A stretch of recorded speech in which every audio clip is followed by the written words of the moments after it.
અમદાવાદથી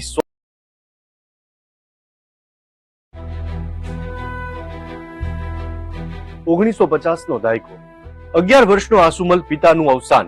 ભાભીના મેણા ટોણાથી એવો કંટાળ્યો કે અમદાવાદથી 100 કિલોમીટર દૂર સિદ્ધપુર ભાગી ગયો. ત્યાં સંબંધીની કરિયાણાની દુકાનમાં ગુમાસ્તાનું કામ કરતો. ભાભીના મેણા ટોણા આસુમલને એવા ખૂંચ્યા હતા કે એને સંસારથી જ નફરત થઈ ગઈ.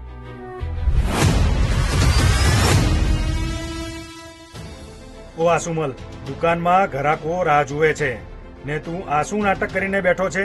સાહેબ, દુકાનમાં તો મારું શરીર હતું, હું નહીં.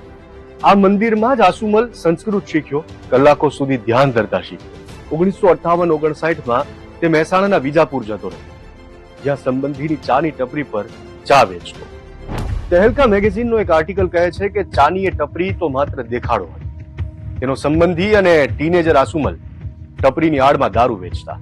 ધ વીક મેગેઝિનની સપ્ટેમ્બર 2013ની એક સ્ટોરી મહેશ ઠાકોર નામના એક રિક્ષાવાળાને ટાંકીને લખે છે કે હા, 60ના દાયકામાં મેં આસારામને સાબરમતીના પટમાં દેશી દારૂ વેચતા જોયો છે.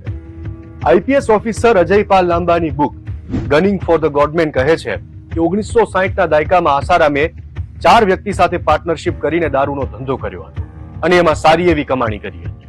1959માં 18 વર્ષના આસારામ અને તેના સંબંધી પર નશાની હાલતમાં એક વ્યક્તિની હત્યા કરવાનો આરોપ હતો, પણ પુરાવાના અભાવે તે નિર્દોષ છૂટી ગયા. કહેવાય છે કે આ ઘટના પછી તેણે વિજાપુર છોડી દીધું અને ફરી અમદાવાદની વાટ પકડી.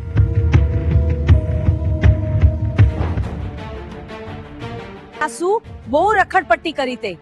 હવે તારી માથેથી આ વૈરાગ્યનું ભૂત ઉતારવું પડશે. આ લક્ષ્મી સાથે 8 દિવસ પછી તારા લગ્ન નક્કી કર્યા છે. ખબરદાર, જો એ પેલા ક્યાં આગો પાછો થયો છો તો. પરિવારને એમ હતું કે લગ્નની સાંકળ આસુમલને સંસારમાં જકડી રાખશે, પણ એમને સપને ખ્યાલ નહોતો કે ફરી એકવાર આસુમલ ભાગી છૂટવાનો હતો. શું તમને ખબર છે કે આસુમલ એટલે કે આસારામ અજમેરના ખ્વાજાની દરગાહની બહાર ઘોડાગાડી ચલાવતા? જોઈશું એપિસોડ 4માં.